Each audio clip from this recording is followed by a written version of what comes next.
Ito naman po, isa pa sa pinaka-cute couple, si Jonah. Hi, Jonah. Halika.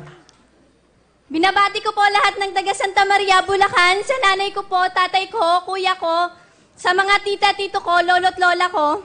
Hello, nandito na po ako sa Wawawin. Hello, Kuya Win. Hi, Jonah. Ikaw ba estudyante pa? Hindi na po, tapos na po ako. Graduate na po ako ng 2 years course. Ano yon? Ano po, HRS. HRS. Ano Hotel yun? and Restaurant Services. Okay. John, may kasama ka at pakilala mo sa buong mundo.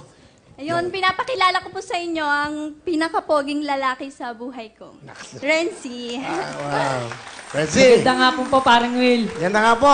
Kamusta? Ayos lang naman po. Saan mo nakilala si Jonah? Sa ano po, sa school po, mag-classmate po kami. Classmate kayo. Apo. Dito ka in love. Apo. Siya nga po nagkagusto po sa akin eh. Hindi po, totoo lang po yung Hindi, totoo parang po. Will. Ano po, may nagbibigay po ng sulat sa akin. Bigla pong nalaman ko na lang po siya po pala. O, tapos? Sabi, Mr. Dreamboy. Talaga, yun ang sulat? Opo. O, tapos?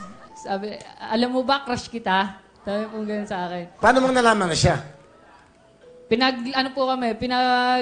Sama po kami ng classmate ko po. Okay. Classmate po namin. May years na ba ang relasyon nyo? Opo. Ilang years na kayo? Ano po, magsi 6 years na po. Oh, galing ha. Palapakan nyo ha. Wow.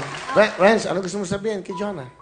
B, sana magtagal pa tayo. Iyak! Lagi matatandaan, nandito lang ako. Kahit saan tayo sasamahan pa rin kita. Sana ikaw na makasama ko habang buhay. Mahal na mahal kita. Jonah, kay Renzi. Ayun, thank you, B. Sobrang thank you kasi lagi kang nandyan para sa akin.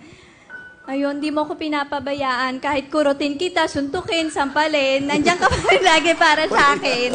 Ayun, sana wag kang magsasawa sa akin. Yun lang. Mahal na mahal din kita, sobra. Dito lang ako, isatawan mo lang. Lagi ay handang ika'y damayan. Okay. Thank you sa inyo.